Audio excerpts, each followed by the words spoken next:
এক গ্রামে এক বয়স্ক শিক্ষক ছিলেন, যিনি তার জ্ঞানের জন্য সবার কাছে সম্মানিত ছিলেন। একদিন এক তরুণ ছেলে তার কাছে গিয়ে বলল, গুরুজি, আমি খুব অস্থির। যেটা চাই সেটাই সাথে সাথে পেতে চাই। ধৈর্য আমার নেই। আপনি কি আমাকে ধৈর্য শেখাতে পারেন? গুরুজি একটু হাসলেন এবং বললেন, কাল সকালে নদীর পাড়ে এসো, আমি তোমাকে শিক্ষা দেব। পরদিন ভোরে সেই ছেলে নদীর পাড়ে গেল। গুরুজি তাকে নদীর পানিতে নিয়ে গেলেন এবং হঠাৎ করে ছেলেটার মাথা পানির নিচে ঠেলে ধরলেন। ছেলেটা আপ্রাণ চেষ্টা করতে লাগল বাঁচার জন্য। কয়েক সেকেন্ড পর গুরুজি তাকে ছেড়ে দিলেন।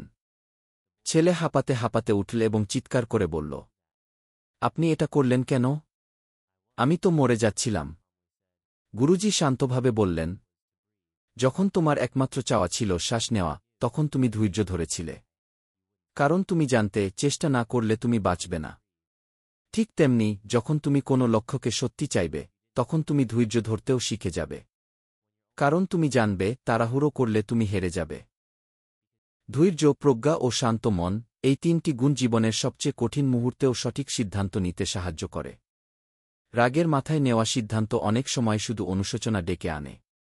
কিন্তু ধৈর্যের সাথে ভাবলে, জটিল সমস্যার মধ্যেও লুকিয়ে থাকা সহজ এবং অপ্রত্যাশিত সমাধান চোখের সামনে স্পষ্ট হয়ে ওঠে।